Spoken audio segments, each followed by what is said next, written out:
E sobre essas tarifas, a gente conversa agora com Celso Figueiredo, que é sócio do Barral Parente Pinheiro Advogados, doutor em Direito Internacional. Celso, um bom dia para você. Bom dia, Estevão. Agradeço o convite. Celso, vamos lá. Temos aí uma sobretaxa a muitos produtos brasileiros e um impacto nas exportações.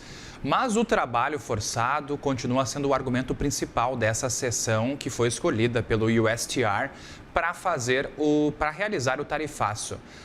Nós estamos encontrando legalidade nesses argumentos dentro aqui do Brasil?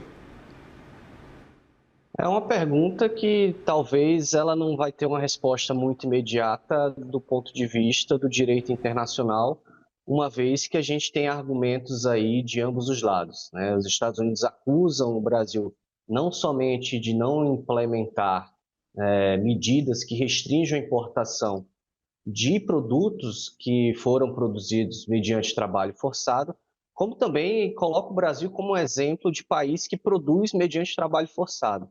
Mas aí vem o grande ponto dessa investigação e o que a gente entende que ela tem uma fragilidade do ponto de vista jurídico, né? O Brasil foi acusado de praticar trabalho forçado justamente na produção de carne bovina.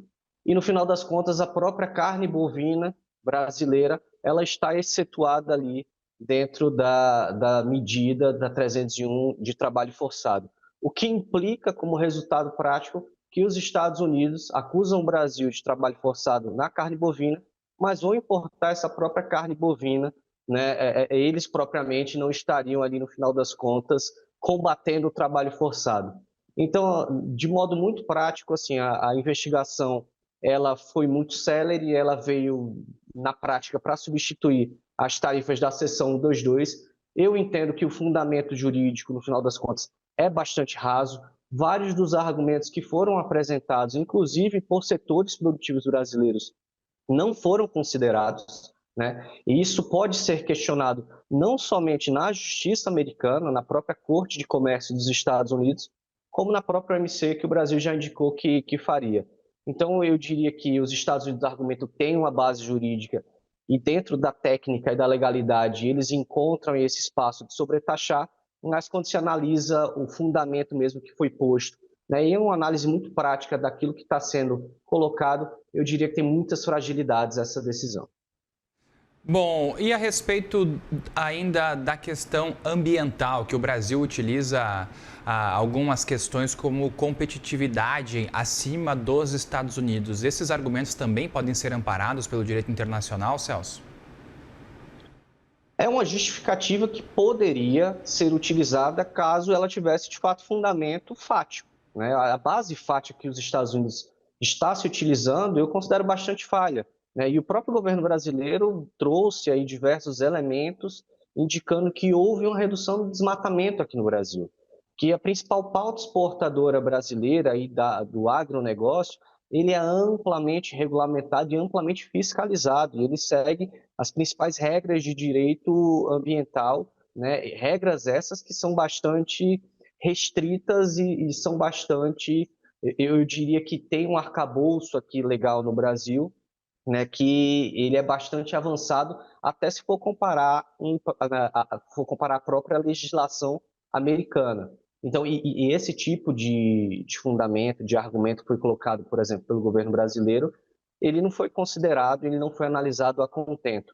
Então, assim, apesar de existir uma possibilidade, do ponto de vista do direito internacional, de punir um outro país, né, por meio de tarifa, caso esse país ele não esteja se esforçando o suficiente para combater desmatamento, para combater trabalho forçado, para respeitar a dignidade e os direitos humanos e direitos ambientais e de desenvolvimento sustentável. No caso em concreto, quando a gente analisa, eu diria que a decisão acaba sendo frágil também nesse sentido. Bom, Celso, a gente tem acompanhado também que o governo brasileiro tem se colocado, tem tentado responder minutos após as publicações dos tarifaços e voltou agora em falar sobre a lei da reciprocidade. Além do amparo legal que possui, nós poderemos ter muitos impactos porque os setores preferem negociar do que rechaçar um grande comprador de produtos brasileiros.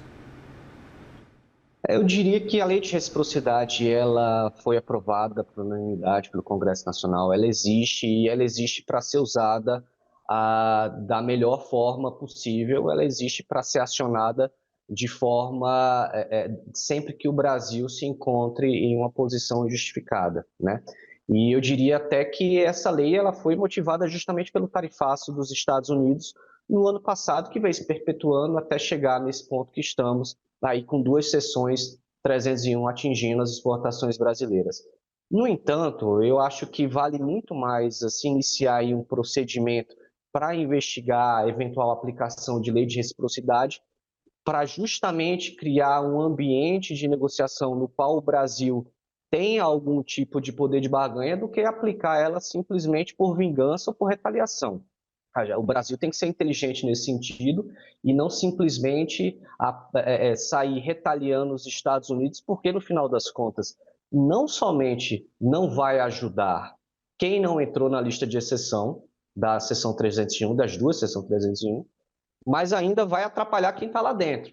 Então, assim, tem que ser muito estratégico esse posicionamento do Brasil, tem que se utilizar desse expediente com um cálculo muito bem elaborado e, claro, em parceria e em comunhão ali com os setores que ficaram de fora da lista de exceções, os setores que vão ser, de fato, atingidos por esse tarifaço.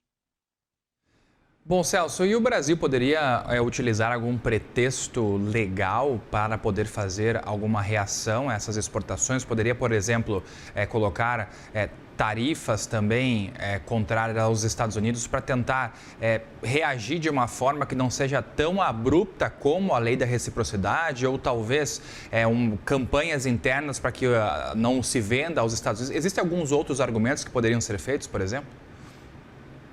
Eu diria que o melhor caminho agora é, de fato, calcular, pensar de cabeça fria. Eu acho que as 2 medidas vieram aí todas na mesma semana, né, e aí impacta de forma acumulativa alguns setores, como o setor calçadista, como o setor de máquinas e equipamentos, setor de rochas ornamentais, entre outros setores, né? Acho que tem que ter um cálculo muito estratégico nesse sentido, tem que esfriar um pouco a temperatura, para aí sim se verificar quais são as possibilidades. Dentre as possibilidades amplas, eu diria que é verificar justamente a ampliação de novos mercados e estipular novos acordos comerciais para não depender estritamente dos Estados Unidos. Com relação específica aos Estados Unidos, existe a possibilidade aí do Brasil tentar aplicar algum tipo de sobretaxação e dentro do próprio escopo da lei de reciprocidade, né? Estaria ali previsto a própria possibilidade de o Brasil sobretaxar alguns produtos americanos como uma medida de reciprocidade, ou mesmo aplicar, né, o que a gente chama de retaliação cruzada, que seria atingir outros setores, né, e dentro de outras barreiras que não seriam necessariamente tarifárias, como, por exemplo, fazer quebra de patente, atingir alguma propriedade intelectual industrial de setores farmacêuticos americanos, ou mesmo de setores tecnológicos e de big techs.